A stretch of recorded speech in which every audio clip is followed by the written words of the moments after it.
Barangay LS 97.1 Forever! Mga kwento ng pag-ibig, kwento ng pag-asa at mga kwento ng buhay dito sa Barangay Love Stories. Love Stories.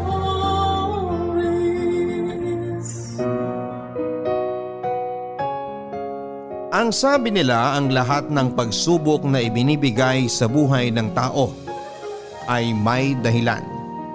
Pero hanggang kailan mo kakayaning pasanin ang pagsubok na yon para lamang mahintay ang sagot sa tanong na ano nga ba ang dahilan para lumaban at patuloy na mabuhay? Dear Papa Dudut, isang magandang araw sa lahat ng mga kapuso at kabarangay na nakikinig ngayon sa inyong programa. Ako nga pala si Dexter, 36 years old at nagtatrabaho sa isang advertising company dito sa Mandaluyong. Sa totoo lang, ngayon pa lamang ay medyo naluluhan na ako habang sinusulat ko ito. At sana ay may share ko ng maayos ang kwento namin ni Aubrey. Papadudot, bago pa lamang ako noon sa kumpanya bilang isang production artist nang makilala ko si Aubrey. Siya ang aming creative director. Sa unang beses pa lamang na pagkikita namin sa opisina niya para ipaalam sa akin ang mga dapat at hindi ko dapat gawin sa oras ng trabaho, ay aminado akong attracted na ako sa kanya. Maganda kasi talaga siya, Papadudot. Matangos ang ilong, makinis ang mukha at singkitin ang kanyang mga mata. Idagdag pa na maganda ang kutis niya at balingkinita ng kanyang katawan. At para mas lalo ninyong ma-imagine kung gaano siya kaganda, ay malaki ang pagkakahawig niya kay Miss Sanya Lopez. Kaya walang lalaki ang hindi hahanga sa unang beses na makita siya. Pero sa kabila ng napakagandang mukha ni Aubrey, ay ang pagiging mataray at suplada niya, Papadudot.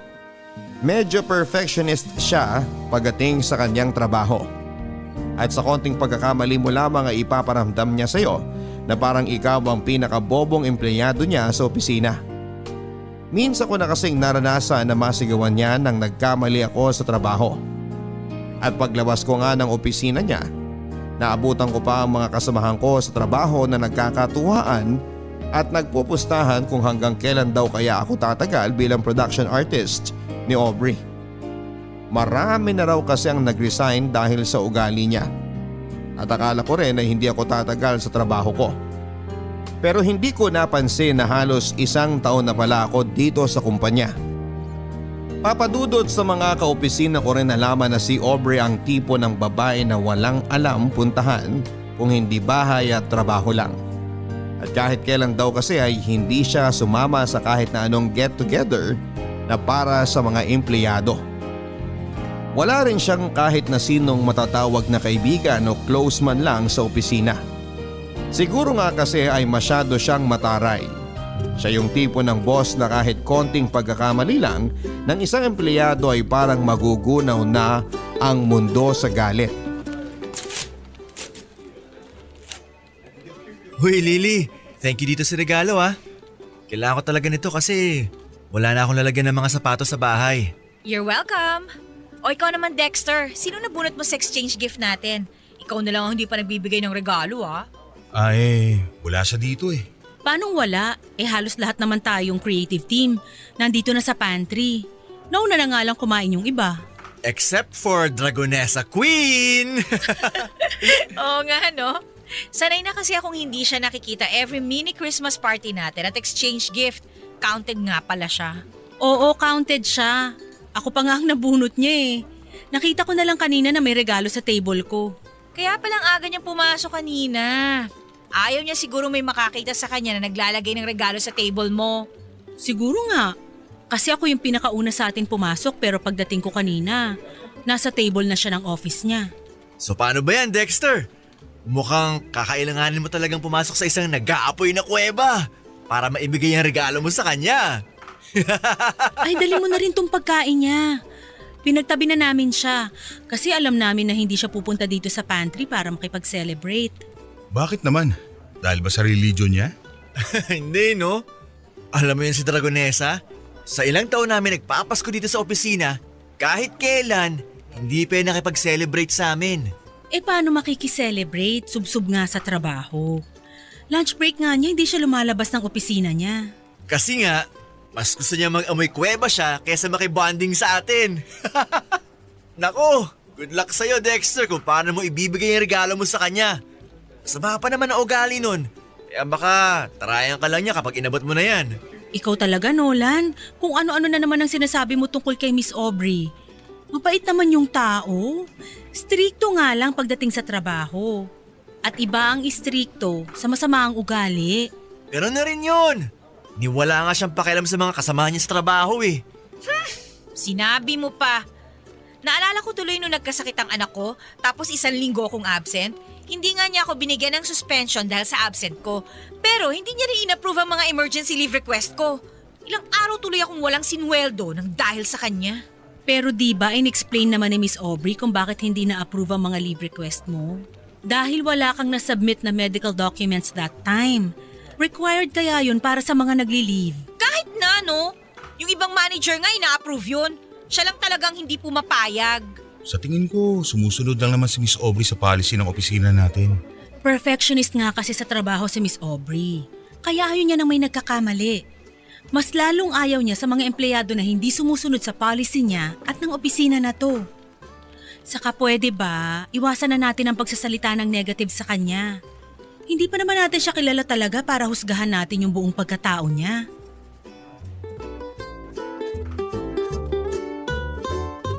Papadudot, tama naman ang office mate ko na si Lauren sa mga sinabi niya.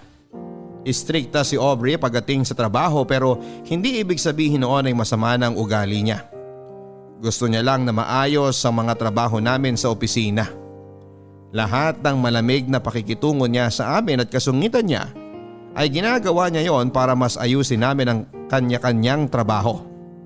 Isa pa ay hindi naman talaga namin siya kilala para husgahan sa kung sino talaga siya. Papadudot natapos ang mini Christmas celebration na walang Aubrey na dumating para makijoin sa amin. Ang sabi ni Lauren ay normal na raw yon. Mas magugulat pa raw sila kapag bigla na lang sumulpot at nakikain si Aubrey. Kagaya ng dati ay nakakulong lamang siya buong maghapon sa opisina niya. Ni hindi ko siya nakitang lumabas para kumuha ng pagkain o inumin. Medyo pinoproblema ko tuloy kung paano ko ibibigay sa kanya ang regalo ko at ang ibinili na pagkain sa akin na para sa kanya. Sa totoo lang, Papadudot, ay natuwa ako ng pangalan niyang nabunot ko para sa exchange gift namin. Kahit noong una ay napapaisip na kagad ako sa kung ano kayang regalo ang ibibigay ko sa kanya at kung paano ko yon iaabot. Pero mas nangibabaw pa rin ang tuwa dahil magkakaroon ako ng dahilan para makausap siya ng hindi related sa trabaho. Sa totoo lang, para kasing ang hirap niya kasing lapitan at kausapin. Lalo na kung hindi trabaho ang pag-uusapan. Kaya naman magkahalong kaba at excitement ang naramdaman ko habang inaabangan ko siyang lumabas ng opisina niya. Kaya lang nang ma-imagine ko na baka tama si Nolan at tarayan niya lang ako kapag binigay ko sa kanya ang regalo, ay nag-decide akong ilagay na lang yon ng palihim sa opisina niya. Papadudot, pahapunan nang sa wakas ay magbukas ang pinto ng opisina ni Aubrey at lumabas siya para siguro kumuha ng tubig sa pantry. Saglit akong pumasok sa opisina niya at nilagay ang regalo ko para sa kanya, pati na rin ang pagkain. Nang makabalik ako sa table ko ay medyo nakahinga na ako ng maluwag at muling nakapagtrabaho ng maayos.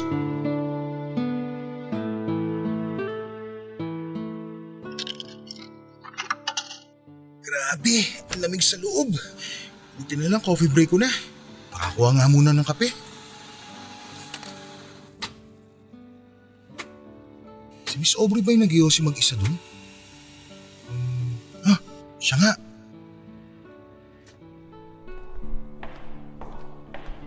Miss Aubrey, gusto mo ng kape? Hindi, okay lang. Salamat. Ikaw, Yossi, gusto mo? Meron pa akong extra. Hindi po kasi ako nagsisigarilyo eh. Magkakape lang po talaga ako kasi sobrang lamig po doon sa loob ng opisina. Pwede ba wag mo na nga akong pinupo? Mas matanda ka pa kaysa sa akin. Okay, sige. Break time mo ba? Tapos ka na sa trabaho mo sa loob?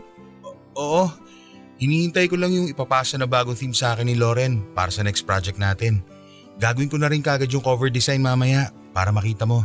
Buti naman, para hindi tayo palagi naghahabol sa deadline. Ayoko kasi talaga na natatambakan ng trabaho. Sabi nga nila sa loob, 2 weeks ahead daw sila palagi sa deadline na binibigay ng mga client natin. Hindi ko kasi gusto na nasasanay silang pumepetiks-petiks kahit may mga bagay na dapat pang trabahuhin at tapusin. Sa bagay, mas okay naman talaga yun. Para hindi tayo nape-pressure palagi sa deadline. Salamat nga pala dun sa regalo mo. Wala yun. Saan mo pala nabili yun? Tsaka, paano mo nasigurado na wala pa akong kopya nun? Alam mo kasi, ilang taong ko nang hinahanap yung librong yun eh. Nakita ko kasi yung bookshelf mo sa office at yung collection mo ng mga libro. Pareho kasi kayo ng collection ng tita ko eh. Kaya napansin ko na parang kulang ka ng isang title ng book na yon. Talaga? Mahilig din siya magbasa ng novel? Oo, lalo na ng mga romance novel. Actually, kung mapapansin mo nga, medyo luma na yung binigay ko. Hiningi ko lang kasi yun sa kanya. Kaya dinagdagan ko na lang ng imported na tsokolate yung regalo ko sa'yo. Okay lang. Ako nga sobrang hirap na hirap talaga akong hanapin yun eh kasi laging out of stock. Ilang beses na ako nag-request sa mga bookstore pero wala pa rin. Kahit nga sa mga international online shop, hindi siya available. Buti pala yun talagang naisip kong iregalo. Sa totoo lang medyo nahirapan ako maghanap na ibibigay sa'yo kasi parang halos lahat meron ka na eh. Hindi, no, ano ka ba? Anyway, thank you ulit doon. Na-appreciate ko yung pagiging observant mo sa loob ng opisina ko. Walang anuman. Alam mo, mag-iisang taon na ako dito sa kumpanya pero parang ngayon lang kita nakita ngumiti ng ganyan. Bagay pala talaga sa'yo. Ano bang sinasabi mo dyan? O sige na, babalik na ako sa loob. Huwag ka na magtatagal dyan ha, marami pa tayong trabaho.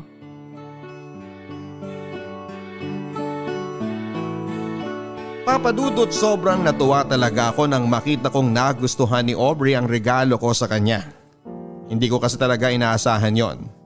Alam ko kasi na may kaya sa buhay si Aubrey, tapos isang lumang libro lang ang ireregalo ko sa kanya. Sinubukan ko rin kasing hanapin yon sa bookstore at online pero wala na akong makitang kopya. Mabuti na lang talaga at pareho sila ng collection ng tita ko at pumayag si tita na hingin ko ang isang libro niya. Sinamahan ko na lang ng mamahaling tsokolate para naman hindi isipin ni Aubrey na tinipid ko ang regalo ko para sa kanya. Pero alam mo Papa Dudut, kung ano ang mas hindi ko inaasahang makita ng araw na yon. Yung pagngiti niya habang magkausap kaming dalawa. Sa loob ng halos 1 taon na nagtrabaho ako sa advertising company na yon ay ni isang beses ay hindi ko siya nakitang ngumiti ng ganon. Kaya naging sobrang espesyal sa akin ang saglit naming pag-uusap ni Aubrey. Papa Dudut, sa pagpasok ng bagong taon ay napansin ko ang unti-unting pagbabago kay Aubrey. Oo, masungit pa rin siya. Mataray at perfectionist pagdating sa kanyang trabaho. Pero paminsan-minsan ay nagagawa na niyang ngumiti na talaga namang bagay na bagay sa mukha niya. Mas lalo siyang gumaganda at hindi nga nagtagal. Naramdaman ko na mas lalo akong nagkakagusto sa kanya. Hanggang sa ma-realize ko na nai-in-love na ako sa creative director ng company namin. Papadudot, dahil medyo nagiging close na ako sa creative director namin, ay Aubrey na lamang ang tawag ko sa kanya kapag kaming dalawa lang ang magkausap. Madalas din ay magkasama na kami sa coffee break. Doon namin pinagkukwentuhan ang mga bagay na hindi related sa trabaho. Kaya naman nalaman ko na high school pa lamang siya ay ulila na siya sa mga magulang. Wala rin siyang mga kapatid o malapit na kamag-anak na nakasama noon. Mag-isa siyang pinag-aaral at binuhay ang sarili niya habang nakikitira sa ninang niya na matandang dalaga. Mabait naman ang ninang niya dahil pinatuloy siya dito sa bahay Papadudot. Kaya lang noong nasa college na siya ay namatay ito sa sakit sa puso. Kaya kinailangan niyang maghanap ng ibang titirhan. Kumuha siya ng maliit na kwarto Nagtrabaho bilang service crew sa isang food chain at nag-aral sa gabi. Ganon ang naging routine ng buhay niya hanggang sa nakatapos siya ng college at magkaroon ng maayos na trabaho. At ngayon nga ay may mataas na siyang posisyon sa opisina namin, Papa Dudut. May sarili na siyang bahay na siya lang mag-isa ang nakatira dahil wala na nga siyang malapit na kamag-anak. Yun din ang dahilan kung bakit sanay talaga siya ng walang kasama sa bahay o kahit sa trabaho. Isa rin daw sa mga dahilan kung bakit hindi siya madalas nang humingiti ay dahil pakiramdam niya nagiging mahina siya kapag nakikita ng ibang tao na parang mabait siya. Kaya pinapangatawanan na lamang niya ang pagiging isang dragonesa sa loob ng opisina.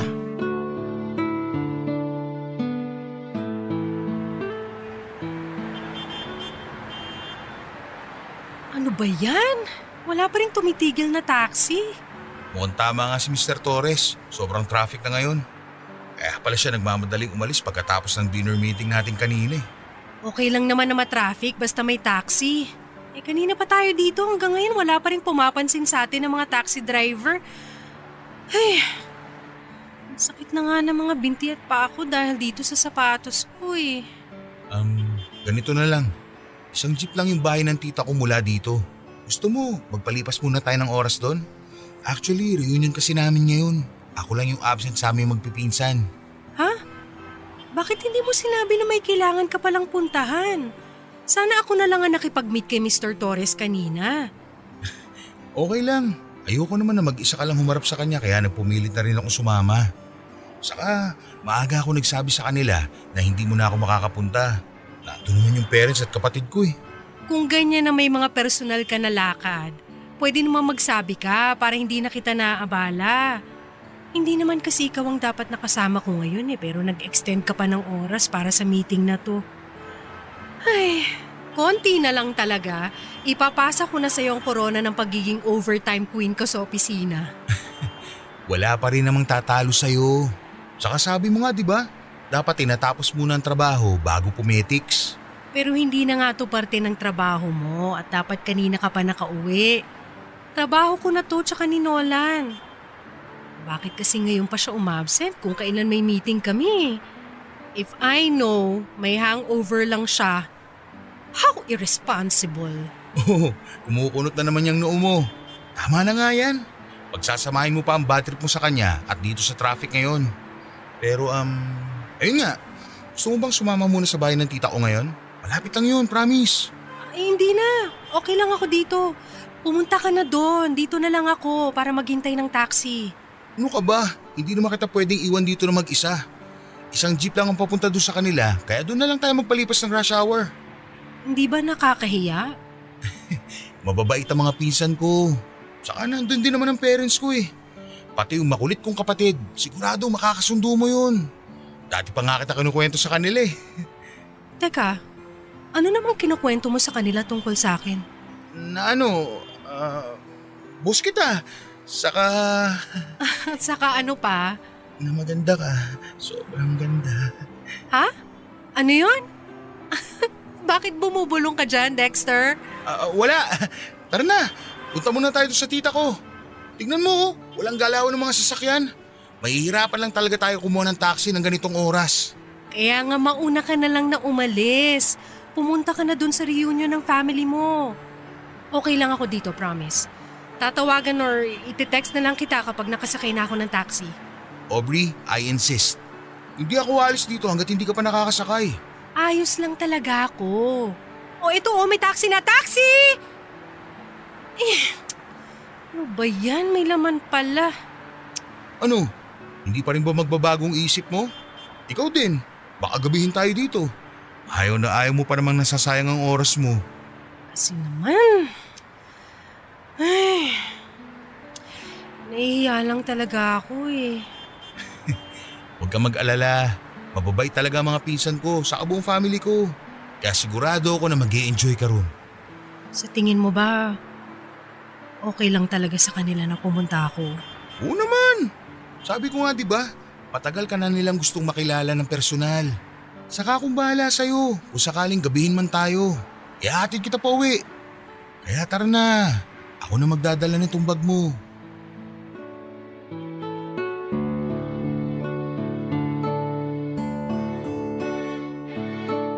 Papadudot na convince ko si Aubrey na sumama sa family reunion sa bahay ni na tita. Noong una ay medyo tahimik pa siya at suplada nang makilala niya ang pamilya at ibang kamag-anak ko. Siguro nga kasi hindi naman siya talaga sanay na makihalubilo sa maraming tao. Pero nang lumapit na sa kanya ang nakababata kong kapatid na babae na totoo namang makulit at madaldal, doon na rin siya nagsimulang ngumiti at makipagkwentuhan. Hanggang sa pati ang pinsan ko, kinakausap niya na rin at nakainuman pa niya. Kaya pumayag na rin siyang ihatid ko siya pauwi sa bahay niya pagkatapos ng reunion. Papadudot simula ng araw na yon ay mas nakilala ko si Aubrey. Yung totoong siya na hindi nagtatago sa pagiging isang dragonesa ng opisina. At dahil naramdaman ko na wine-welcome niya ako sa buhay niya bilang isang malapit at totoong kaibigan, mas ipinakilala ko rin ang sarili ko sa kanya.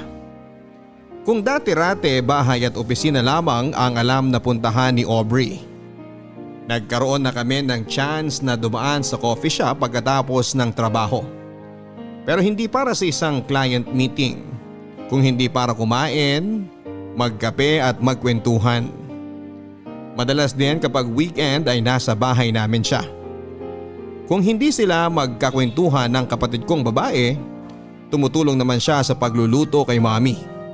Pati na rin ang mga pinsan ko na pumupunta sa bahay, nakabanding niya at hindi siya matalo-talo pagdating sa inuman. Alam mo papadudot, pakiramdam ko nga minsan ay nag-iiba si Aubrey kapag nasa labas na siya ng opisina. Nawawala na kasi yung pagpapanggap niya na mataray siya at sobrang perfectionist sa buhay. Kapag magkasama kami, nagagawa na niyang ngumiti at tumawa. Nasanay ako sa ganong setup namin.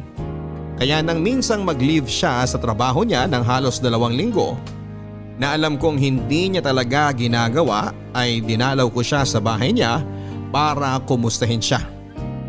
Ang sabi niya sa akin ay may trangkaso lamang siya at pagaling na rin siya. Dumalaw raw kasi ang mga pinsan niya na galing sa ibang bansa na kaagad din namang umalis. Pero iba ang naging kutob ko, papadudot. Lalo na nang bigla na lang siyang nahilo habang magkausap kami.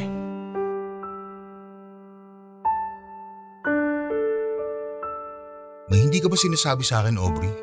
Siyempre wala. Ano namang itatago ko sa'yo? Ilang linggo ka nang wala sa opisina. Akala ko nga may trangkaso ka o sadyang masama lang ang pakiramdam mo. Kaya hindi mo nasasagot ang mga tawag ko.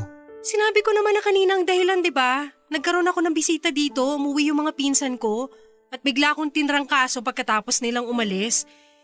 Ilang beses ko bang kailangang ulitin sa'yo yun? Pero sinabi mo rin sa akin noon na halos wala ka ng kamag-anak na malapit sa'yo. Wala ka nang nakakausap sa kanila. Bakit biglang may mga pinsan ka na darating tapos magagawa pang makitulog dito sa inyo? Hindi ba talaga pwede mangyari yon? Wala ba talagang tao na pwede maging concern sa akin at gusto ako makasama? Hindi naman sa ganun. Kasi kung may totoong tao nag-aalala sa'yo, ako yun. Magtapat ka nga sa akin. May sakit ka ba? Ano bang sinasabi mo? Pwede ba? Itigil na nga natin to pag-uusap na to. Wala akong sakit at wala akong tinatago sa'yo. Bakit ba kasi ang dami mong tanong? Concerned lang ako. Kasi syempre kaibigan mo na ako. Kaya nag-aalala ako sa'yo. Pero wala nga kasi akong tinatago. At wala rin akong dapat sabihin sa'yo. Tsaka sino ka ba? Sino ka ba sa buhay ko para mag-usisa ng kung anong-ano sa akin? Alam kong nasanay ka ng mag-isa. Walang sinasabi ng problema mo o nararamdaman mo. Pero inuulit ko, kaibigan mo ko. Alam mong handa ako makinig kahit ano pa yan. Umuwi ka na lang kaya. Kung ano-anong iniisip at napapansin mo eh. Dahil sigurado ako na may dapat akong malaman. Aubrey, ano ba? Pati ba naman sa akin magtatago ka pa? May ovarian cancer ako. At alam ko na may taning na ang buhay ko. Okay na ba? Masaya ka na sa nalaman mo? Pwede ka na bang umalis? Kailan pa? Bakit mo yung mga sinasabi sa akin to? Dahil hindi naman kailangan. Kaya ko to mag-isa eh. Sanay naman ako na mag-isa eh. Pero pwede mo namang hindi kayanin mag-isa. Kaya nga nandito ako eh. Kasi gusto kong iparamdam sa'yo na hindi lahat ng tao iniiwan ka. Meron pa rin nag-aalala at totoong nagmamalasakit sa'yo. Na hindi ko nga kailangan. Hindi ko kayo kailangan. Wala akong kailangan at kaya kong sarili ko kasi doon naman ako sanay. Bakit ba kasi ang kulit-kulit mo? Kaya ko nga eh. Kaya ko mag-isa.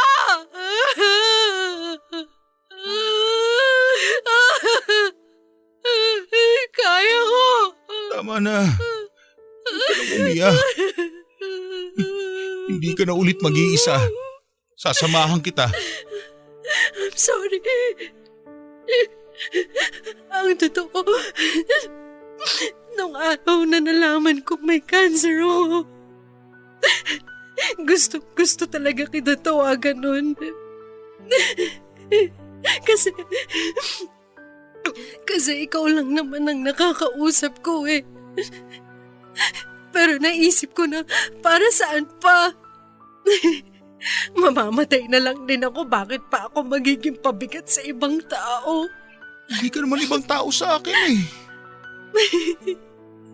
Pero ayoko pa rin maging pabigat sa'yo. Tsaka ilang taon na ako nabubuhay na mag-isa.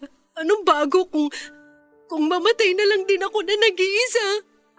Hindi. Hindi ka mamamatay. At hindi ka na rin mag-iisa. Sasamahan kita. Sasamahan ka ng pamilya ko. Lalaban tayo.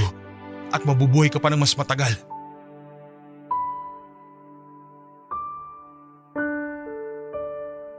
Sobra akong nasaktan nang malaman ko ang tungkol sa stage 2 ovarian cancer ni Aubrey Papadudut.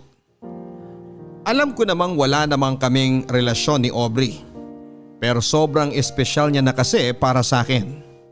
Siguro sa iba lalo na sa mga kaopisina ko ay para siyang isang dragon na palaging nag-aapoy sa galit. Pero para sa akin kasi ay hindi nila nakita kung paano umamo at maging malambing ang isang dragon. Sa kabila ng pagiging perfectionist niyang boss ay may tinatago siyang kabaitan na hindi niya ipinapakita sa lahat. Madalas siyang nagpapabili ng pagkain na para sa mga kaopisina ko kahit na hindi siya nakikihalubilo o kumakain na kasama namin. Nagpapabot din siya ng cake o regalo sa kung sino man ang may birthday. At kahit na hindi ko siya kadugo ay tinuring niya na halos na totoong magulang sina mami at daddy. Pati na rin ang kapatid ko na sobrang sabik na magkaroon ng ate.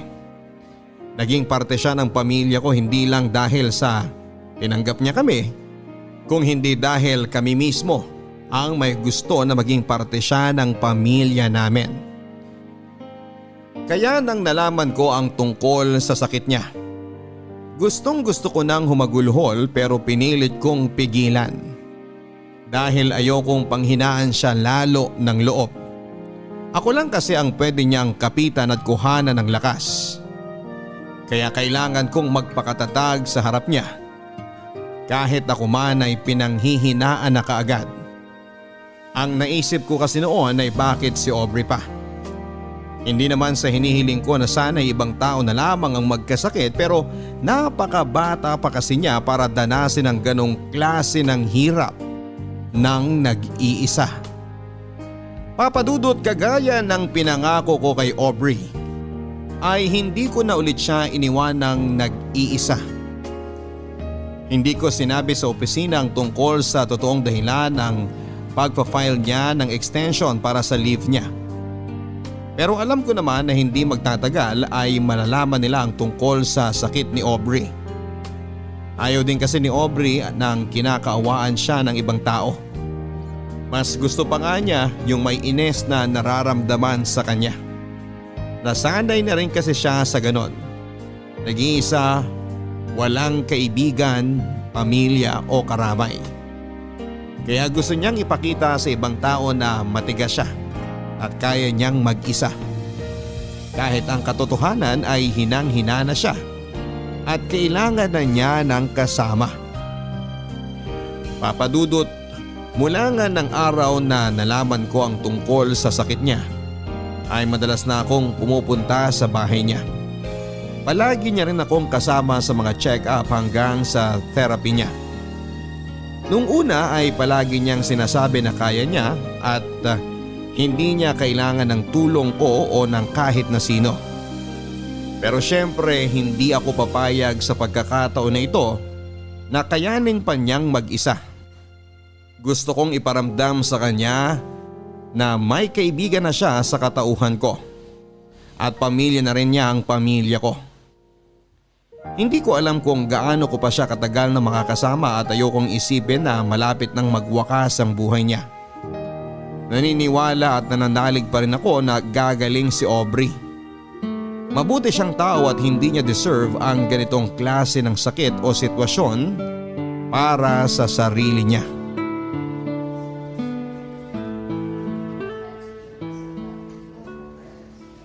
Aubrey, sandali na lang to. 3 pasyente na lang at maaasikaso na tayo ng nurse. Mabuti naman kung ganon. Grabe no? Ang daming tao ngayon dito sa ospital kumpara nung isang araw. Oo nga eh, medyo mainit tuloy. Kamusta na pala ang pakiramdam mo? Hindi ka na ba nahihilo? Mas okay na ako ngayon kaysa kanina bago tayo umalis ng bahay. Na halos hindi na ako makatayo. Mabuti naman, pero huwag ka mag-alala. Kapag naasikaso na tayo ng nurse, makakakuha na tayo ng kwarto mo dito sa ospital. Ako na lang ang babalik sa bahay mo mamayang hapon para kunin ang iba mo pang gamit. Pwede naman kasing sa bahay na lang ako eh. Aubrey, kapag nag-start na ang therapy mo, hindi naman pwedeng napapagod ka sa biyahe. Kaya ayos na rin to. Hindi naman ako napapagod. Hindi ko lang talaga maiwasan ng mahilo paminsan-minsan. Ang totoo nga niyan, ikaw ang iniisip ko. Bakit naman ako? Eh, lakas-lakas ko. Kasi sinasamahan mo pa ako dito sa ospital bago ka pumasok sa opisina. Lagi ka na lang tuloy nag-half day tapos wala ka na halos matinong tulog at pahinga. Mas malalim na nga yung eye bags mo kaysa sa akin, no? Wala yun. Alam mo namang sanay ako sa puyatan. Dati kaya akong call center agent. Kaya kung puyat at pagod lang din, kayang-kaya ko yun. Saka nakalive naman ako ngayon. Ayun na nga eh. Naubos na ang leave credits mo nang dahil sa akin. At least nagamit ko, di ba? Alam mo namang hindi ako pala bakasyon. Kaya kung hindi ko gagamitin yun sa pagsama-sama sa'yo, malamang itulog ko lang yun. Baka nga pala pumunta si Mami mamaya para may kasama ka kapag umalis na ako para kunin ang ibang gamit mo sa bahay.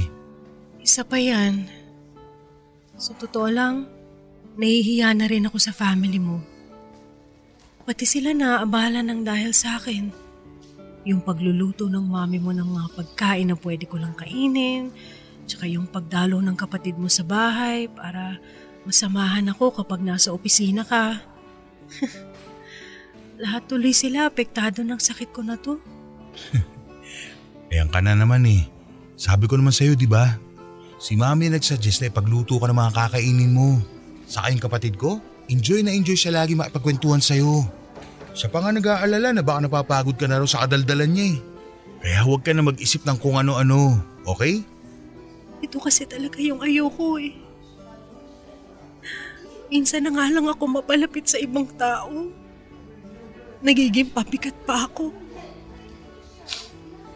Kaya nga pinipilit ko na lang na ilayo ang sarili ko kasi ayokong dumating ang araw na... Shh! Tama na, Aubrey. Hindi ka na iba sa pamilya ko. Nakita mo naman kung paano ka nila tinanggap nung unang beses ka palang nilang nakilala, hindi ba? Kaya wag na wag mong iisipin na nagiging pabigat ka sa amin. Thank you, Dexter, ha? Thank you talaga sa inyong lahat.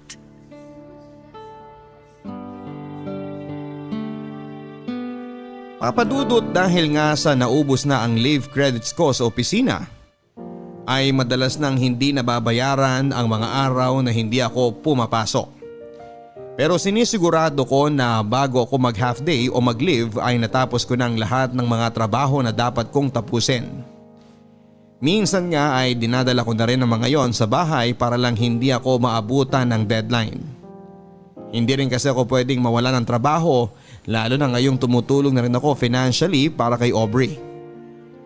Papadudot kahit paano ay nabawasan ang pagod ni Aubrey sa pila at biyahe nang pumayag na siyang magpa-confine sa ospital para doon na ituloy ang therapy niya. Nang nalaman din ng pamilya ko ang tungkol sa sitwasyon ni Aubrey ay sila nang nag-offer ng tulong para sa kanya. Nagbabantay sa ospital ang kapatid kong babae at si mami naman ay palaging nagluluto at nagdadala ng pagkain na pupwede kay Aubrey. Parte ng pamilya na talaga ang turing nila kay Aubrey at alam kong nararamdaman niya yon. Papadudot na kwento rin kasi ni Aubrey sa akin dati na may mga alaala pa siya na kasama niya ang mga magulang niya at sobrang saya nila noon. At kapag daw nasa bahay namin siya noon at kausap niya si mami o ang mga kapatid ko ay ramdam niya na parang hindi na siya iba sa pamilya ko. Yun naman talaga ang gusto kong iparamdam sa kanya, Papa Dudut. Kaya nga natuwa na rin ako nang hindi na niya tanggihan ang tulong ng pamilya ko. Nasamahan siya sa ospital kapag nasa trabaho ako.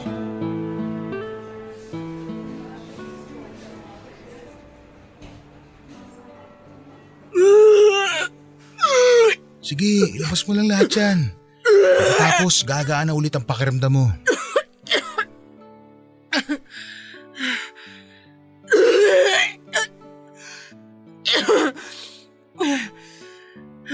Ano, okay ka na ba? Okay na bang pakiramdam mo?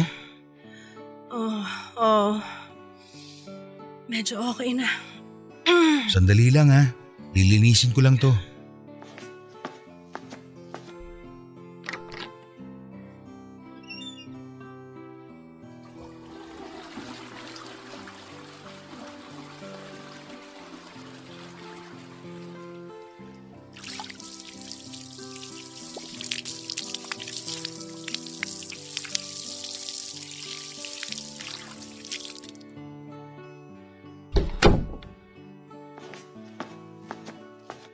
Gusto mo bang matulog muna? Hindi. Ayoko. Para kasing wala na akong ibang ginawa kundi matulog ng matulog. Yun naman kasi ang kailangan ng katawan mo. Pahinga. Nakakapagod din pala magpahinga. Lalo na kapag paulit-ulit. Ang sabihin mo, naninibago ka lang kasi sobrang workaholic mo. Nanggaling nga pala sila mami dito kanina habang tulog ka. Dinalhan ka nila ng prutas. Talaga? Tatawagan ko na lang siguro sila mamaya para makapagpasalamat ako. Oo, siguradong matutuwa sila kapag narinig nila ang boses mo. May gusto ko bang kainin? Ipagbalat kita ng orange o mas gusto mo itong mansanas? Kahit yung orange na lang. Sige. Si tita nga pala dapat dadalaw din ng isang araw. Kaya lang nagkasakit si Lola kaya hindi natuloy. Pero lagi niyang sinasabing namimiss ka na raw niya. Yung mga pinsan ko naman nangungulit kung kailan ka raw ba ulit nila makakainuman. Ang sabi ko, magpalakas muna sila ng atay para matalo ka nila. Tapos Gusto ko nang umuwi. Hindi pa pwede, Aubrey. Kaya ko namang bumiyahe pa uwi pagkatapos ng chemotherapy. Pero mas mapapagod ka kapag nag-uwian tayo sa bahay mo. Nakaya ko naman dati, di ba? Mas maaalagaan ka ng mga nurse dito. Kaya kong alagaan ang sarili ko sa bahay. Alam ko naman na kung ano mga dapat kong gawin at hindi ko rin ginagawa ang lahat ng mga bawal. Ayoko lang talaga na magstay pa dito sa ospital. Ayoko na sa kwarto na to. Gusto mo ba ng bagong movies? O bagong books para malibang-libang ka? Pwede ko rin naman sabihan ng kapatid ko na kapag wala siyang pasok, dito na muna siya ulit. Pero baka ikaw naman ang mapagod sa kadaldalan niya. Hindi naman ako naiinip. Hindi rin ako nalulungkot. Pakiramdam ko lang talaga.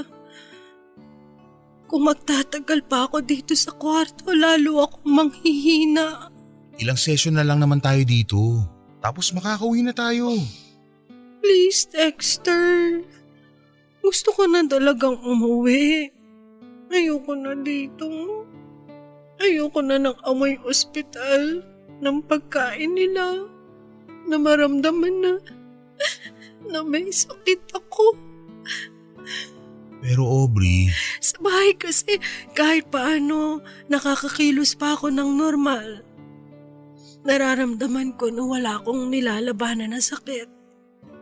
Kakayanin ko. Basta umuwi na tayo.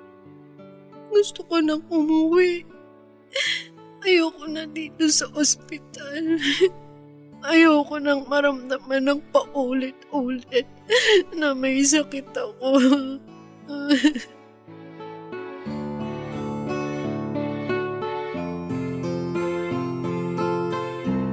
Papadudot pakiramdam ni Aubrey ay mas nanghihina siya kapag nakakonfine siya sa ospital.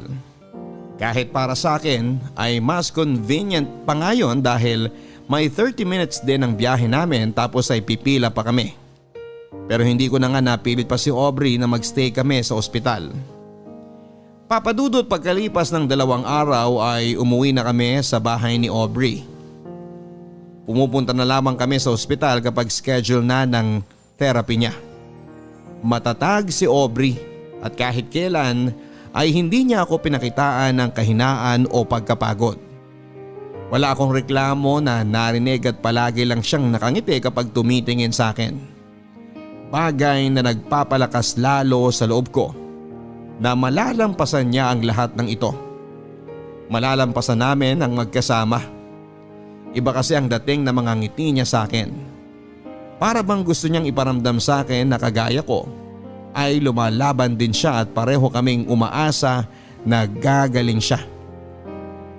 Papadudot sa totoo lang ay nagsisimula na akong panghinaan ng loob na malalampasan ni Aubrey ang napakabigat na pagsubok na ito. Lalo na nang tumaas sa stage 3 ang ovarian cancer niya na sinundan ng panghihina lalo ng katawan niya. Pero nakikita ko pa rin ang determinasyon niya na lumaban. Bagay na muling nagbigay ng lakas ng loob sa akin para magpakatatag. Kung si Aubrey nga ay nangihina na ay pilit na nagpapakatatag at nagpapakalakas. Ano pa ako na walang iniindang sakit sa katawan.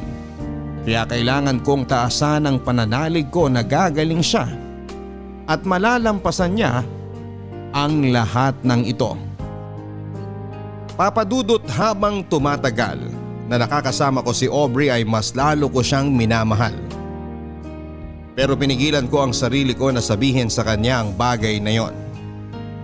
Ayoko kasing isipin niya na baka naaawa lang ako sa kanya. Kaya sa halip na marinig niya sa akin ang tungkol sa nararamdaman ko, ginawa ko na lamang ang lahat para maiparamdam sa kanya kung gaano ko siya kamahal. Inalagaan ko siya, inasikaso at kahit kailan ay hindi iniwan. Kasama ko ang pamilya ko sa pagpaparamdam kay Aubrey na hindi siya nag-iisa at may mga tao na nagmamahal at patuloy na nagmamalasakit sa kanya. Sa paraan na yon, alam ko na magpapakatatag siya at lalaban. Hindi lang para sa sarili niya kundi para na rin sa amin. Papadudot dahil nga sa indefinite leave ni Aubrey sa kanyang trabaho, nalaman na ng mga kaopisina namin ang totoong nangyari sa kanya. Pati na rin ang dahilan kung bakit palagi akong late sa trabaho ko. Half day o naka-leave. Halos lahat sila ay nakisimpatya sa pinagdadaanan ni Aubrey, Papadudot. At dahil nga madalas akong naka-leave without pay sa opisina namin, nagsimula ko na ring magastos ang mga ipon ko. Hindi rin kasi biro ang gastusin para sa therapy at sa mga gamot ni Aubrey. At alam ko na paubos na rin ang savings niya. Kaya hanggang kaya ko ay tutulungan ko siya sa kahit na anong paraan na nalalaman ko. Uuwi ka uli ng maaga, Dexter? Oo, pero natapos ko naman na yung mga design na pinapagawa mo sa akin. Paano mo hindi matatapos madaling araw pa lang yata nandito ka na sa opisina. Yung totoo, natutulog ka pa ba? Oo naman no. We, hindi nga pare. Oo nga. Sa biyahe. Grabe siya! Sa biyahe talaga? Ang sakit kaya sa ulo matulog sa loob ng taxi o kaya sa jeep, no? Naku, sinabi mo pa. Pero yung totoo, Dexter, bakit mo ginagawa yan? Ang alin? Ang lahat ng yan para kay Miss Aubrey. Uy, Dexter, mag-on na ba kayo? Hindi. Magkaibigan lang kami. Wala na kasi siyang ibang pamilya o kamag-anak dito eh. Kaya walang ibang mag-aasikaso sa kanya kung hindi ako na lang. Buti na lang talaga kahit papano nandyan ka. Alam ko namang mabait si Miss Aubrey. May pagkamataray lang talaga. Saka ayaw niya lang talaga ng may nagkakamali sa trabaho lalo na kapag nagiging cause of delay. Totoo yun. Mabait talaga siya. Nasanay lang talaga siyang mag-isa at hindi nakikihalubilo sa mga tao. Ay, medyo nagigilty nga ako eh. Ang dami ko kasi naging kapalpakan sa trabaho. Pakiramdam ko tuloy, masyado ko siyang ini-stress nung nandito pa siya sa opisina. Mabait naman kasi talaga si Miss Aubrey. Sadyang mahigpit lang siya pero may pakialam siya sa mga empleyado niya. Madalas kaya siyang nagbibigay ng mga regalo kahit hindi natin siya binibigyan ng kahit na ano. At nagpapakain kapag may okasyon kahit hindi siya lumalabas ng opisina niya. Alam mo, naisip ko rin yan. Hindi niya talaga deserve yung mga nangyayari sa kanya ngayon. Ay. Uy, oo nga pala Nolan. Dala mo ba yung pinagbentahan ng unang batch ng t-shirt tsaka keychain? Oo, sandali lang. Nandito sa drawer ko.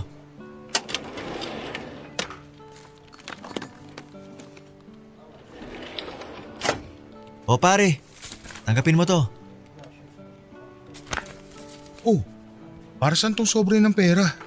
Konting tulong para kay Miss Aubrey. Nitong mga nakaraang buwan kasi, nag-isip kami kung paano kami makakatulong sa kanya. Sa inyong dalawa. At itong naisip naming paraan. Gumawa kami kasi ng fundraising dito sa office. Nagpagawa tsaka nagbenta kami ng mga t-shirt at tsaka keychains. Alam namin na medyo maliit na halaga pa lang yan kumpara sa gastusin niya ngayon. Pero sana makatulong. Malaking tulong na to para sa kanya. Yung pag-aalala niyo pa lang sa kanya at paggawa ng mga ganitong bagay. Sobra-sobra na kayong pasasalamatan ni Aubrey kapag nalaman niya to. Basta pare, kung may iba pa kayong kailangan ni Miss Aubrey na pwede namin maitulong, magsabi ka lang ha. Palaging kasama si Miss Aubrey sa mga dasal namin. Naniniwala kami na malalampasan niya ang lahat ng to. Salamat talaga sa inyo ah. Sobrang laking tulong nitong ginagawa niyo para sa kanya. Para lalong mapalakas ang loob niya. Huwag kayong mag-alala. Makakarating ang lahat ng tulong at mensahe niyo para kay Aubrey. Papadudot, hindi ko inaasahan ang ginawang pag-abot ng tulong ng mga kaopisina ko kay Aubrey. Alam ko naman na nagiging usap-usapan na si Aubrey sa trabaho dahil sa sakit niya. Pero hindi ko alam na gumawa na pala sila ng paraan para makatulong. Akala ko kasi ay wala talaga silang pakialam kay Aubrey.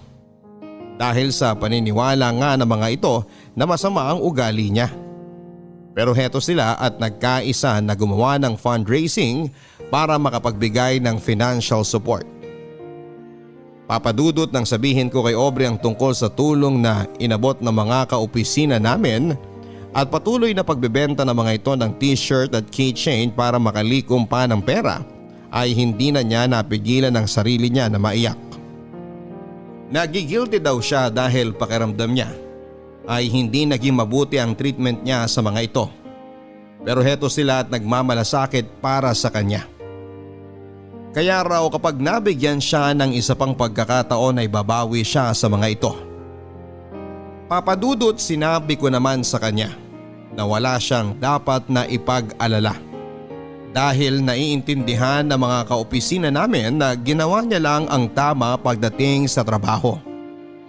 At alam ng mga ito kung gaano siya kabuting tao. Hindi niya kailangang bumawi dahil lumaban at gumaling lang siya sa sakit niya ay sapat na yon para masuklian lahat ng tulong na ibinigay ng mga taong nagmamalasakit sa kanya. Nakausap ko yung kapatid mo kanina sa telepono. Ang kulit-kulit pa rin talaga. Kung pwede raw na dito na lang siya sa bahay matulog araw-araw para may kasama siyang manood ng K-drama. Ang sabi ko naman, kapag weekends na lang para pwede siyang magpuyat, diba? Dexter? Okay ka lang? Naririnig mo ba ako? Ha? Oo, okay lang. Bakit naman hindi ako magiging okay? Ano nga yung kinukwento mo? Tungkol kay mami, hindi ba? Ay, tungkol sa kapatid mo, ang sabi ko. Kausap ko siya sa telepono kanina. Ah, oo nga. Sorry. Medyo nabibingi lang ako. Last session na nga pala natin sa chemotherapy mo next week, no? Nag-file na rin ako ng leave for 1 week. Bakit magli-leave ka pa? Wala ka ng leave credits, di ba? Hindi na yan mababayaran ng kumpanya. Kaya dapat pumasok ka na lang noon. Okay lang. Gusto ko kasi sana na mag-celebrate tayo pagkatapos ng last therapy mo. Para saan? Tapos na ang birthday mo ah. Hindi ko rin naman birthday. Walang may birthday. Gusto ko lang na magkaroon ng advance celebration kasi sigurado naman ako na pagkatapos ng last session ng therapy mo, kagaling ka na. Hindi ka pa rin nawawala ng pag-asa. Kahit kailan, hindi naman ako nawala ng pag-asa eh. Araw-araw ka kayang pinagdadasal ni na mami at tita. Pati na rin ang mga kaopisina natin. Saka sinabi ko naman sa'yo, hindi ba? Kahit hindi ako nurse o doktor, alam ko nagagaling ka. Hindi ko na talaga alam kung paano ka papasasalamatan. Kayong lahat, lalo na ang pamilya mo. Buong buhay ko, hindi ko naisip na pwede ko pa palang maranasan to. Pwede pa pala akong magkaroon ng pamilya. Wala ka naman dapat na ipagpasalamat kasi ginusto naming lahat na gawin to. Parte ka na ng pamilya namin. Kaya lahat gagawin namin para sa'yo. Alam mo dati, takot na takot akong mamatay.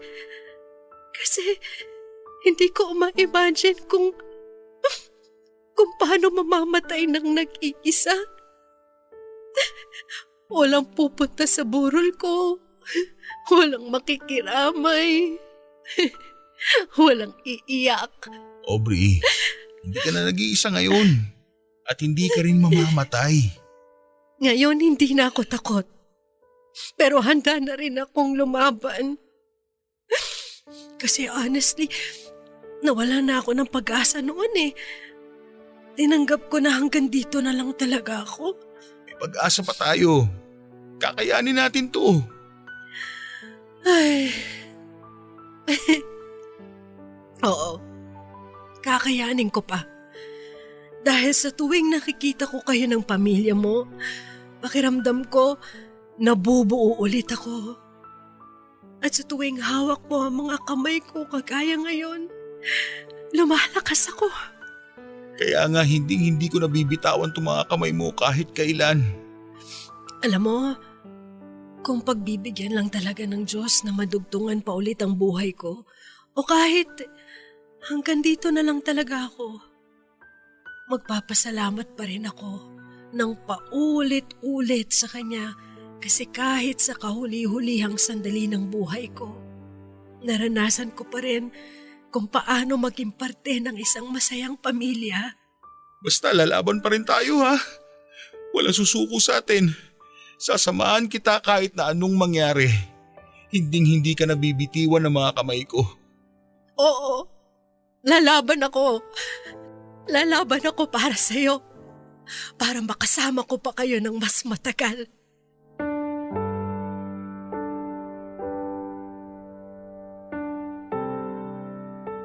Papa Dudut, umaasa ako na pagkatapos ng last session ng chemo at radiation therapy ni Aubrey ay unti-unti nang babalik ang lahat sa normal. Kaya masaya kaming nag-celebrate noon kasama ang pamilya ko, ilang mga kaibigan at kaopisina namin. Pero nang makalipas ang isang buwan ay muli kaming nagpabalik-balik sa ospital. Akala ko talaga Papa Dudut ay tuluyan na siyang mawawala sa akin nang hindi ko man lang nasasabi sa kanya ang totoong nararamdaman ko. Dahil sobrang nanghina talaga ang katawan niya. Pero sa kabila noon ay nakitaan ko siya ng katatagan ng loob na lumaban para mabuhay. Paulit-ulit kaming nagdasal ng pamilya ko at mga kaopisina para sa kanya. Papa Dudut, hindi ako naniniwala na merong mahina at malakas sa Diyos. Mas naniniwala ako na lahat tayo ay may kanya-kanyang oras kung kailan tayo aalis sa mundong ito. At noong panahon na yon, malaki ang pasasalamat ko dahil hindi pa oras ni Aubrey para iwanan ako at ang mga taong nagmamahal sa kanya. Dahil pagkatapos ng halos 3 buwan na pagkakakonfine ni Aubrey sa ospital, ay unti-unting nanumbalik ang lakas niya.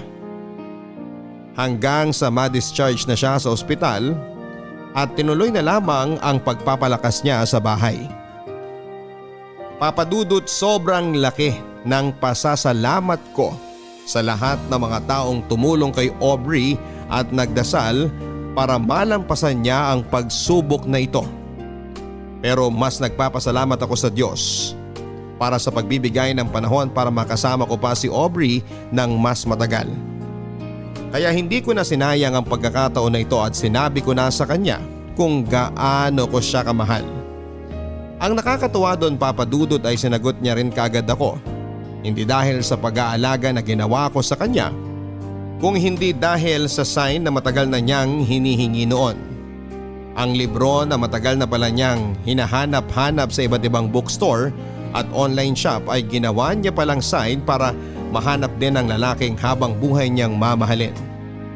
Ang sabi niya, kung sino raw ang lalaki makapagbibigay ng libro na yon, ay ang lalaking mamahalin niya ng buong puso.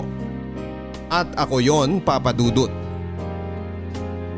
Ako ang lalaking dumating sa buhay niya para ibigay ang libro na yon, at ito pa rin ang sign na matagal na niyang hinihintay. Papa Dudut, ngayon nga ay 2 taon na kaming kasal ni Aubrey. Wala pang anak pero masaya kaming mag-asawa. 2 taon na rin siyang isang cancer survivor. Pero hanggang ngayon ay sariwang-sariwa pa rin para sa akin ang mga pagsubok na pinagdaanan niya kasama ako. Sobrang nahirapan man siya noon pero alam ko na may dahilan kung bakit namin yon naranasan. At isa na siguro sa mga dahilan na yon ay para maisulat ko ang kwento naming dalawa sa inyong programa. Papa Dudut, dito ko na po tinatapos ang sulat na ito at sana kahit papaano ay nabigyan ni Aubrey ng inspirasyon na magpatuloy na maging matatag ang lahat ng mga taong nakikipaglaban sa sakit na cancer.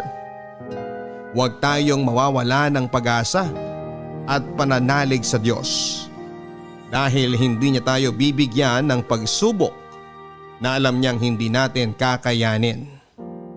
Maraming salamat sa pagpili at pagbasa ng sulat ko, Papa Dudut.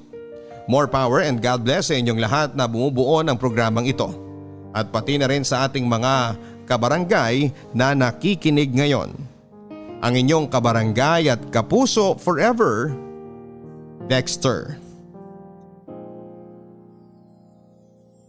Mga kwento ng pag-ibig, kwento ng pag-asa at mga kwento ng buhay dito sa Barangay Love Stories. Love Stories. Forever. Ang mga kwento ng pag-ibig, kwento ng buhay at kwento ng pag-asa dito sa Barangay Love Stories. Love Stories.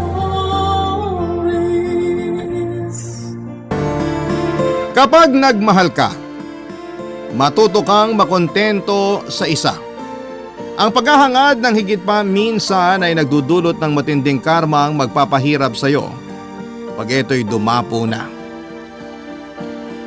Ikaw, kabarangay, umabot ka na ba sa puntong nais mo na ring makalaya mula sa isang relasyon?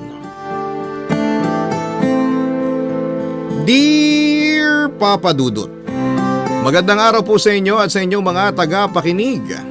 Palagi po akong nakaabang sa programa ninyo tuwing tanghali At wala rin po akong pinapalampas na episode sa Barangay Love Stories.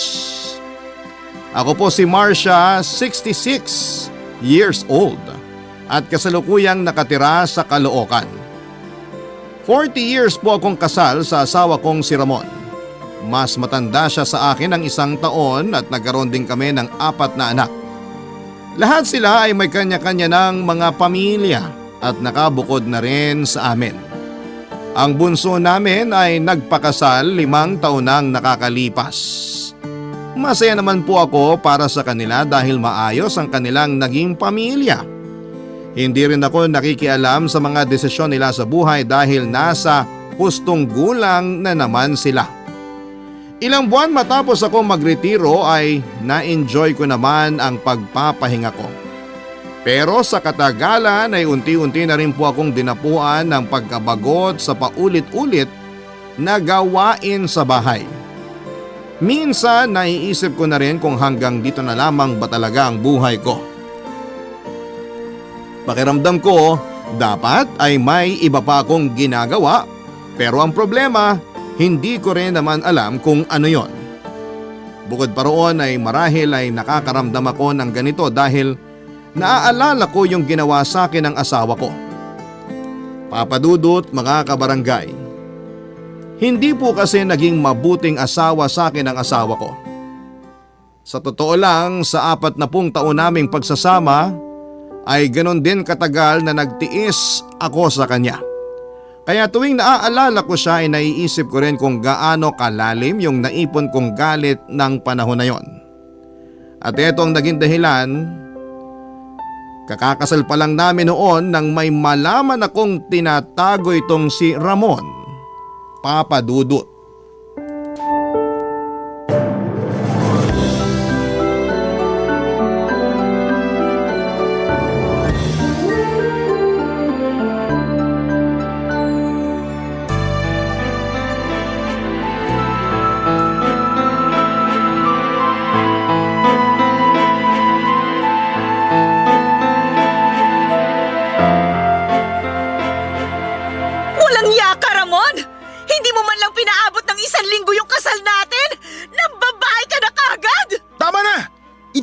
Bunganga mo! Nakikain pa siya nung kasal natin! Hindi na kayo nahiya! Tama na nga sabi! Anong tama na? Akala ko magbabago ka na pagkatapos ng kasal natin. Yun pala, hindi ka na nagbago! Mas lumala pa! Marcia, nung nakilala mo ko, alam mong babayero na ako, hindi ba? May magagawa ba akong ulapitin ako ng mga babae? May magagawa ka! Nasa tamang pag-iisip ka pa naman ah! Kung hindi mo mapigilan yung kakatihan mo, ikis-kis mo na lang sa pader! Noong hindi pa tayo nagpapakasal, kaya ko pang tiisin eh! Pero ngayon, mahiya ka naman! Mag-asawa na tayo! Magpakatino ka na! Ano ba yung nirereklamo mo? Eh, ikaw naman yung pinili ko ah! Ikaw naman yung pinakasalan ko! Dapat ka magpasalamat ka pa eh! Sa dami na nag-aabol sa akin, ikaw yung binahay ko! Ipinaglalaban mo pa talaga yung kahayupan mo! Visit ka! Tumigil ka nga sa kababasag ng pinggan! Mauubos na eh! Wala akong pakialam! Tumigil ka na sabi! Gusto ko na makipaghiwalay! Manahimik ka na! Matulog na tayo! Hindi! Lalayasan na kita! Ano yung ginagawa mo? Mag-aalis sa balutan ka ng 10 oras ng gabi? Tama na yan! Itigil mo na yan! Hindi! Lalayasan na kita habang maaga pa! Tumigil ka! Nababaliw ka na ba? Alam mo ba kung anong klase kahiyan yung aabutin natin sa gagawin mo? Ah, ganon! Sa ibang tao nahihiya ka, pero sa akin na mismong asawa mo, hindi! Tama na! Ako ang padre de pamilya, kaya ako yung masusunod sa lahat! Ang galing mo naman! Yung pagiging padre de pamilya, hindi yung lisensya para malaya mo kung gaguhin ang paulit-ulit! Kahit ano pang sabihin mo, lalaki pa rin ako! Normal na sa akin ang mga babae! Bakit? Pati rin naman kayo mga babae! Kaya nyo rin gawin yun ah! Ah, talaga ba? Gusto mong gawin ko rin yung ginagawa mo para patas tayo? Hindi yun ang ibig ko sabihin! Eh ano? Gusto mong sabihin na ikaw lang ang may karapatang magloko? Porque ikaw yung padre di pamilya, ganun ba yon? Na dapat manahimik lang ako tuwing nambababae ka dahil asawa mo lang naman ako? Pwes, tigilan mo ko sa mga katangahan mong yan! Ikaw lang nagsasabi niyan! Nang babae lang naman ako pero dami mo na sinasabi! Hindi ba pwedeng palampasin mo na lang muna to? Tapos ano? Gagawin mo lang ulit? Pwede ba? Itiko mo na yung bibig mo. Gabing-gabi na oh. Nakakabulahaw na tayo ng mga natutulog na kabarangay. Eh di sana naisip mo yan bago ka nagpahuli sa pambababae mo! Alam mo, iikot at iikot lang tong usapan na to. Mabuti pa, huwag mo nang ituloy ang pag-iempake mo at matulog na tayo. Hindi pwede! Aalis na ako! Sige na, pag-usapan na lang natin ito bukas. Pwede ba yon? Ay nako! Ewan ko sa'yo! At hindi nga ako natuloy sa pag-aalsa balutan ng gabing yon, Papa Dudut. Kahit galit na galit ako sa ginawa ni Ramon ay hindi ko alam kung bakit pinili ko pa ring palampasin yon. Marahil ay dahil na rin sa pagmamahal ko sa kanya. Kaya pinagbigyan ko pa rin siya, Papa Dudut. Pero hindi niya maialis sa akin ang magalit lalo na at nakakainsulto yung ginawa niyang yon. At talaga namang nakaka-high blood. Hanggang sa nasundan pa ng nasundan yung naunang pambababae niya sa loob ng 40 taon ng pagsasama naming dalawa. Halos hindi ko na nga mabilang kung ilang beses niyang ginawa yon at kung ilang beses na rin akong nagtangkang hiwalayan siya. Ngunit habang tumatagal ay mas nagiging martir ako. Lalo na nang nagkaroon na kami ng mga anak. Sa pagkakataong yun kasi ay hindi na lamang sarili ko ang iniisip ko. May iba nang maapektuhan kung itutuloy namin ang paghihiwalay. Hindi yun naging madali sa akin pero ibinuhos ko na lamang ang atensyon ko sa trabaho at sa anak namin. Para hindi ko na maisip pa na niloloko ako ng asawa ko. Nang tumanda na kaming dalawa, nasa mid-60s na, umabot na noon sa puntong namamanhid na kami ng mga anak ko sa pambababae ni Ramon, Papa Dudut.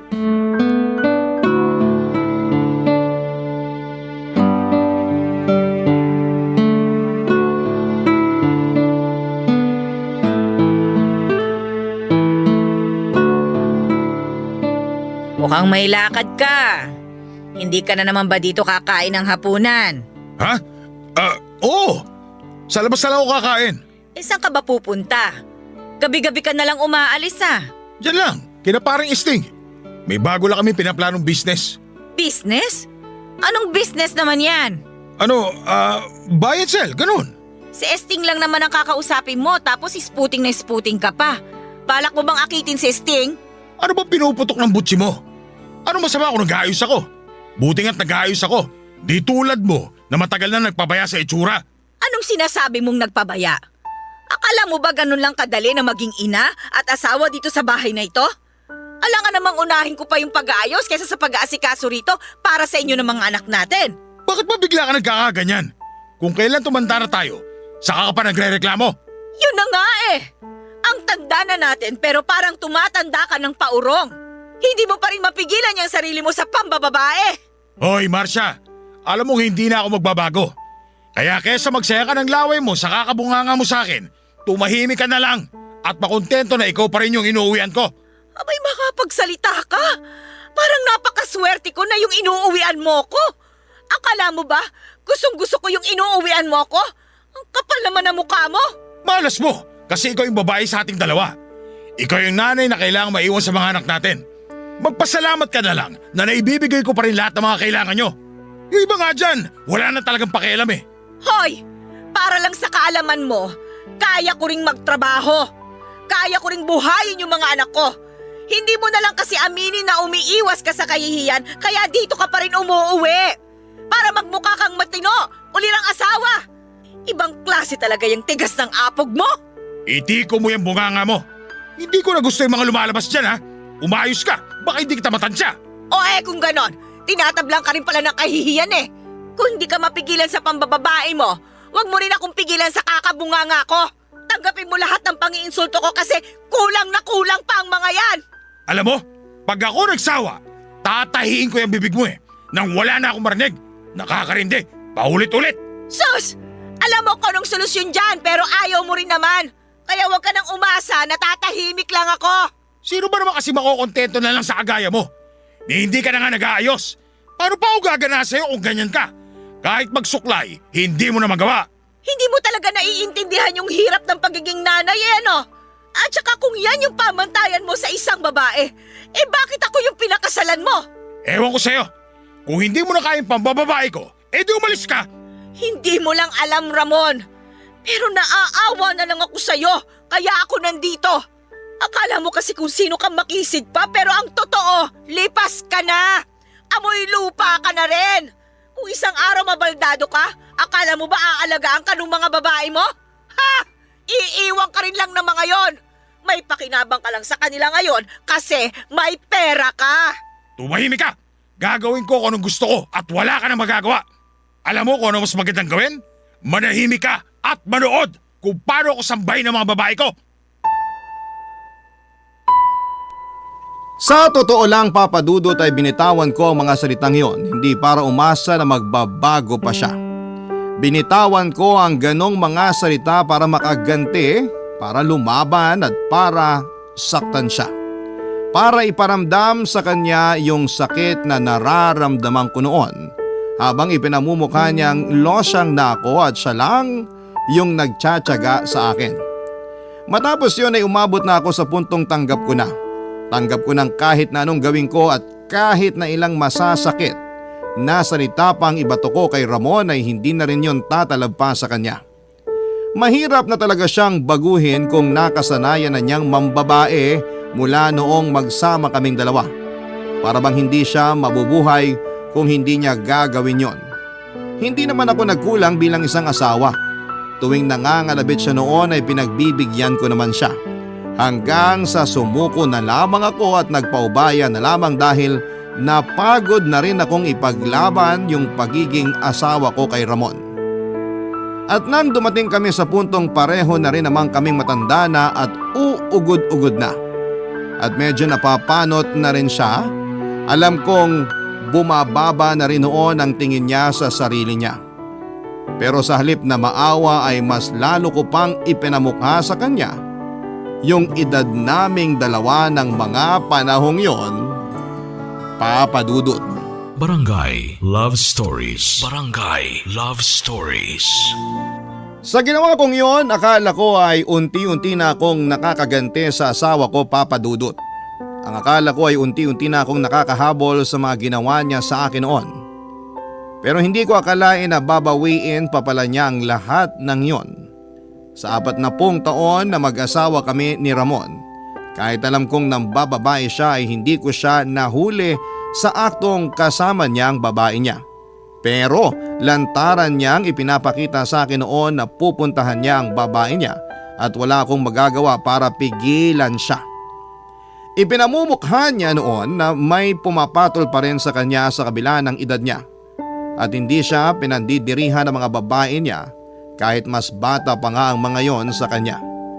Pakiramdam ko tuloy ay wala na talaga akong kwentang asawa at naroon na lamang ako dahil may mga anak kaming nangangailangan ng kumpletong pamilya.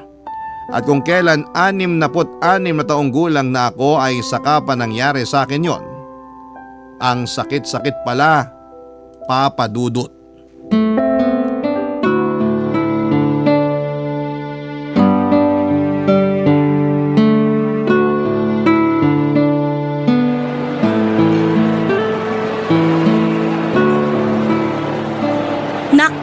Lumabas ka rin sa lungga mo. Mabuti naman at pumayag ka na manood tayo ng sine. Aba, nag-retire ka nga hindi ka naman nag-e-enjoy.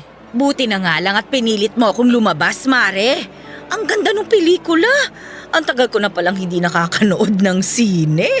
Kaya nga dapat pag senior citizen na, nag-e-enjoy na lang tayo ng mga buhay natin. Relax ba? Tsaka sayang yung libreng ticket, no?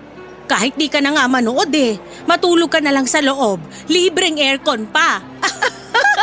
Sa bagay. Ay, naku Mare. Teka lang ha, naiihi uli ako. Ikaw ba? Ay, hindi pa naman. Sige, mag-CR ka na. Hintay na lang kita dito sa labas. Sige. Naku, sasabog na tong pantog ko. Sige ha.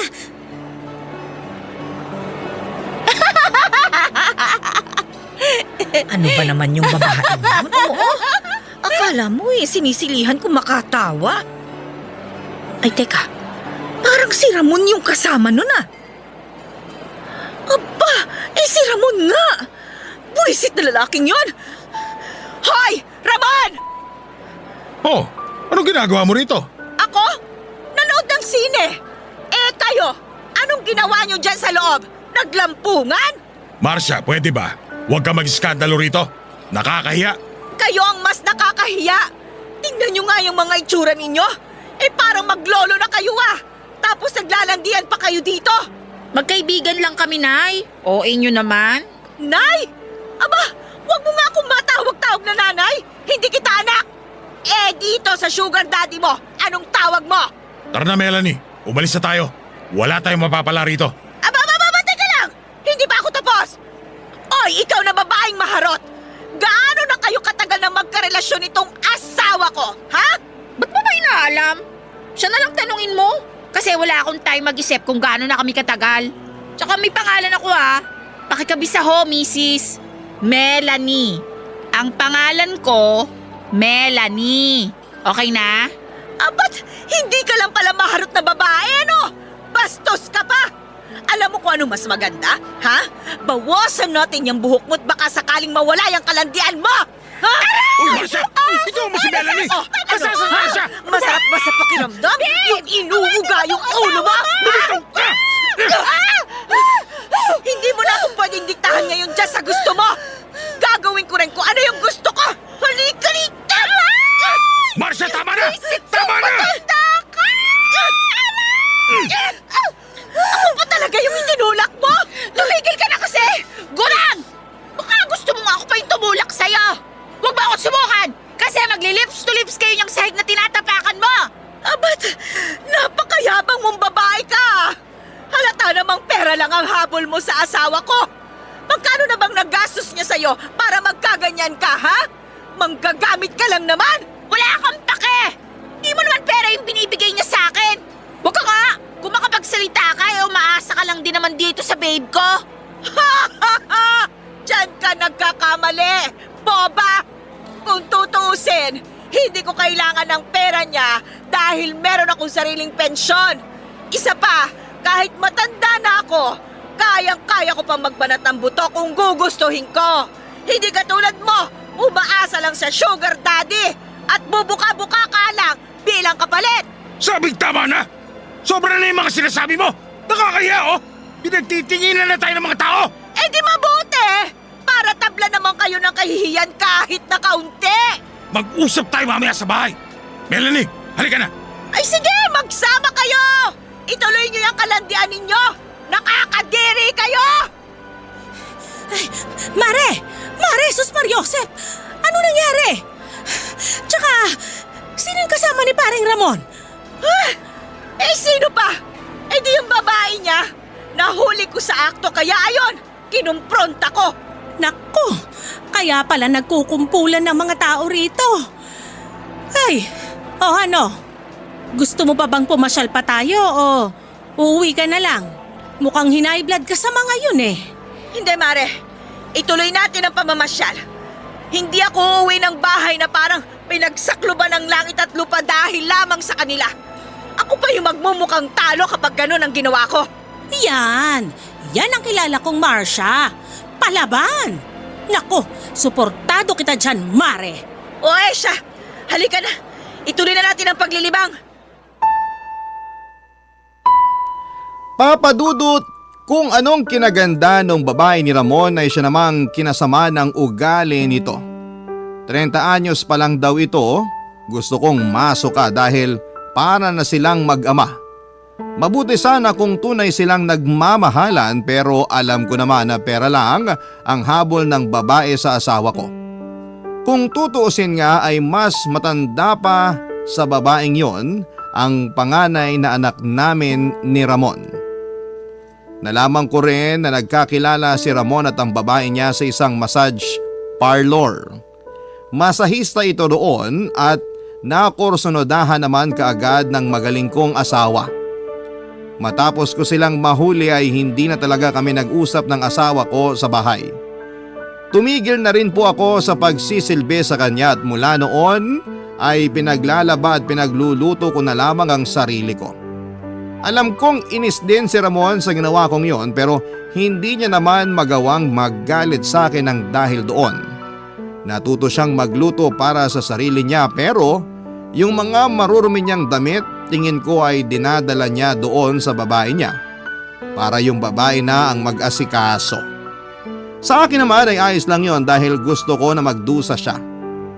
Kahit kasi sila pa rin ang babaeng yon ay batid kong hindi rin naman magtatagal yung masaya nilang pagsasama, Papa Dudut. Noong lumaon ay paisa-isang beses na lamang umuwi si Ramon sa bahay. Tingin ko ay ibinahay na niya si Melanie at doon na rin sila nagsasama. At syempre yung mga anak namin ay wala pa rin kaalam-alam sa mga pangyayari, Papa Dudut.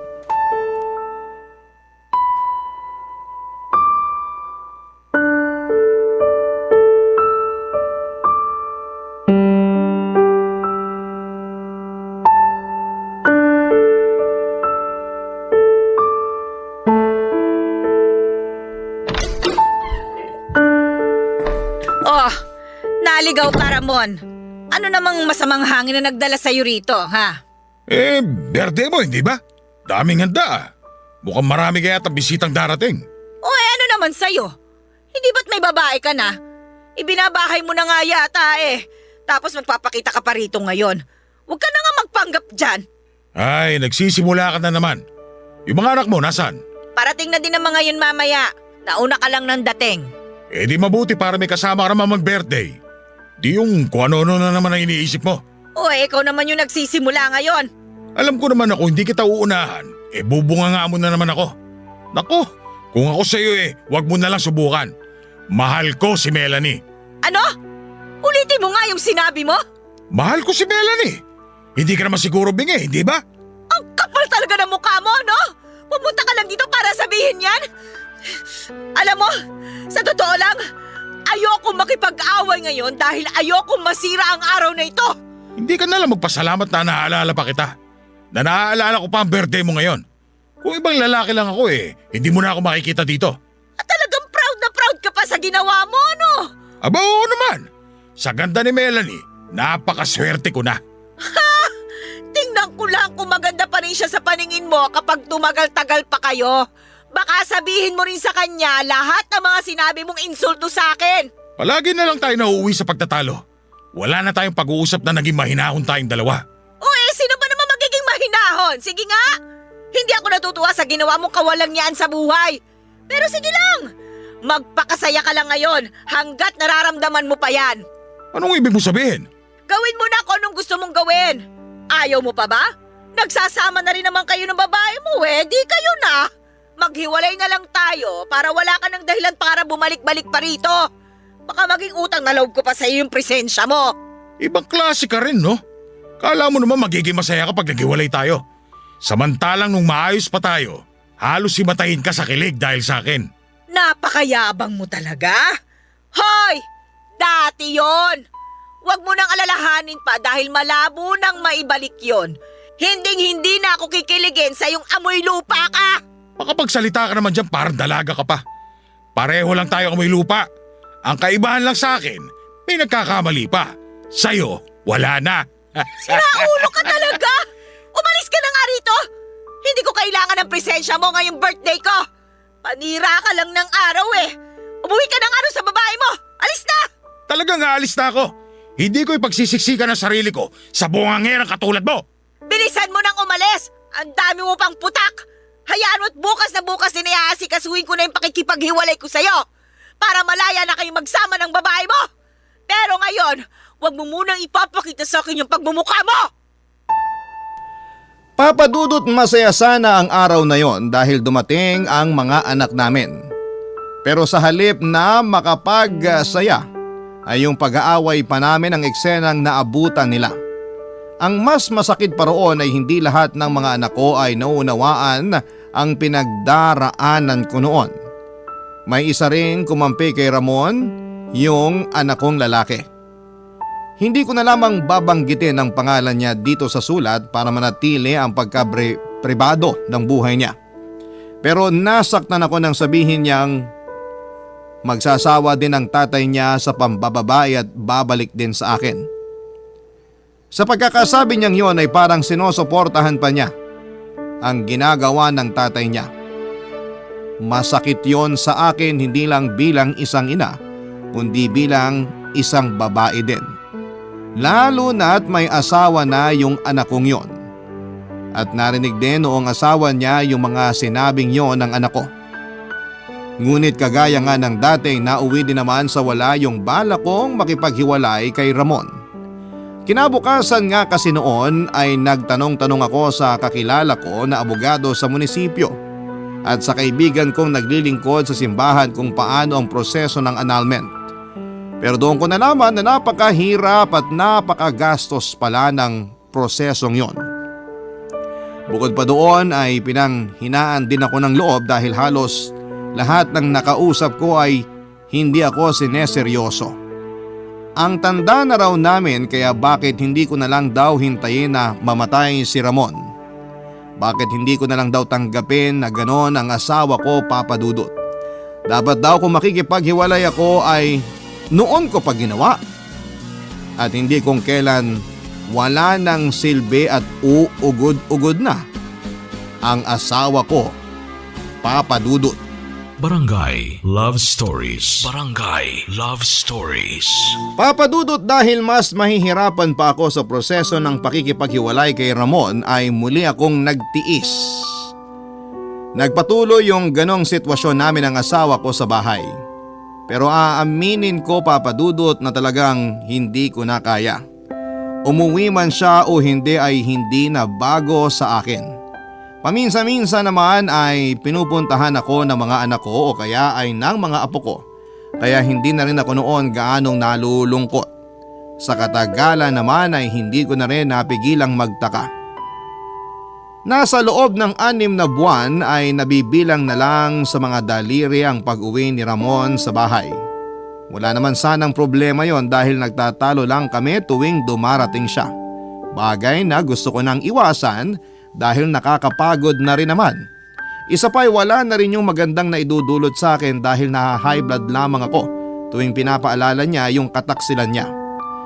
Ipinagkibit balikat ko na lamang yon pero aminado ako na nararamdaman kong parang kakaiba na yung nangyayari ng panahon na yon. Yun na kasi yung pinakamatagal na hindi siya namalagi sa bahay.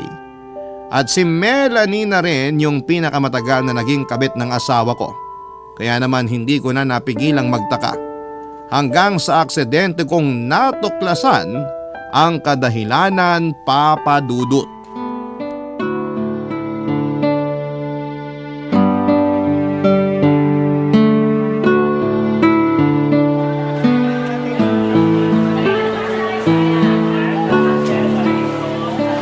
Kailangan ko palang bumili ng talong tsaka kalahating kilong...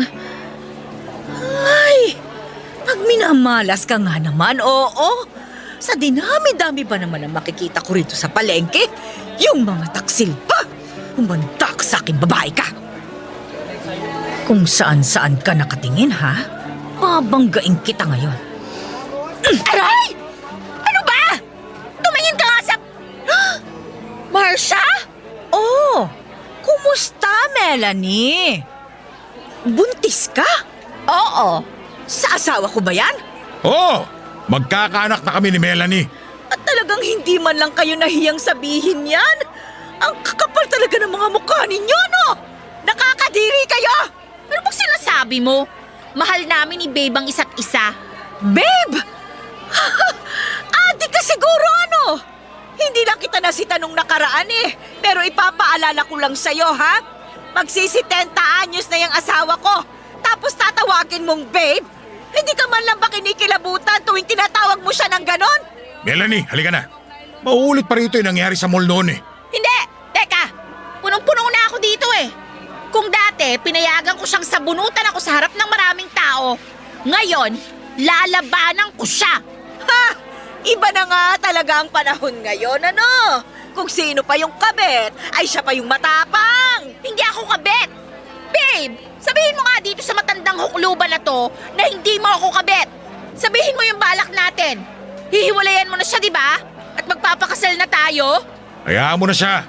Umuwi na tayo. Huwag mo na lang patulan. Makakasama lang sa pagbubuntis mo. Hindi! to na seryoso ka sa akin. Na mas gusto mo ako maging asawa kaysa sa kanya. Aba, ang kapal talaga ng mukha mo, no? Para lang sa kaalaman mo, ha? Ang tagal ko nang gusto makipaghiwalay dyan sa makating asawa ko na yan. Pero ayaw niya. Ayaw rin ng mga anak namin. Pwes, ngayon nakikipaghiwalay na siya sa'yo. Di ba, babe? Sabihin mo sa kanya. Melanie, halika na. Hindi! Sabihin mo sa kanya! Sabihin mo na mapahiya siya rito! O ano? Mukhang ikaw ang napahiya, ah. Ha? Magaling ka lang kasing kumabit, pero boba ka pagdating sa ibang bagay. Akala mo ba, ganun lang kadali ang makipaghiwalay? Kung ako nga na matagal ko nang gusto mangyari yun hindi ko nagawa. Yan pa kayang asawa ko na siyang nangabit? Nakakatawa ka, Ineng! Bakit? Ano bang tingin mo sa sarili mo, ha? Na sobrang talino mo? Iniwan ka nga ng asawa mo. Losyang ka na't uugod-ugod pa. Baka nga pag inaya ka niya sa kama, makalas na lang yung mga buto mo at mabali sa rupok. Ibang klase? Hindi ka lang pala boba. Sobrang bastos mo pa. Kita mo na, yan lang ang kaya mong isipin.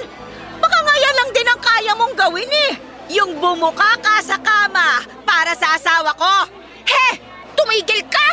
Aray ko! Natuluyan na! Mananalo ka talaga! Tigilan din! Iwan mo Ano ba kayo? Tumigil na kayo sa amin! Iwan mo!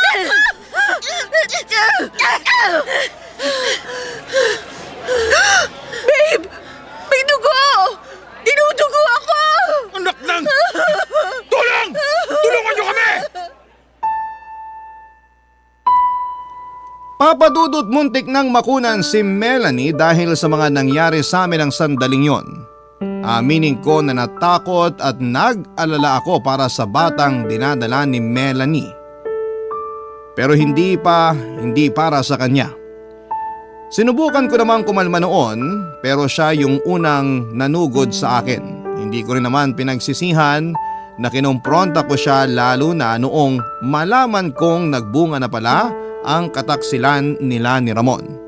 Dahil nga sa mga nangyari, nalaman na rin ng mga anak namin ni Ramon na nabuntis niya ang kabit niyang si Melanie. Pinaghalong galit, lungkot at pandidiri ang naramdaman ko ng panahon na yon, sa totoo lang. At alam kong ganun din ang nararamdaman ng mga anak namin. Pero kahit na ganoon nakalala yung ginawa ng tatay nila, pinalampas pa rin nila yon at pinagkibit balikat na lamang. Ang masakit pa ay iisa pa rin yung sinasabi nila. Patawarin ko na lang daw si Ramon dahil matanda na ito, Papa Dudut, at hindi na rin naman siya magbabago pa. Nakakapanghina man pero sinunod ko yung gusto ng mga anak ko, Papa Dudut. Ilang buwan matapos ang pagdurugo ni Melanie at hindi pagpaparamdam ni Ramon sa akin o sa mga anak namin, ay bigla na lamang kumatok sa pinto ng bahay namin yung hindi ko inaasahang bisita, Papa Dudut.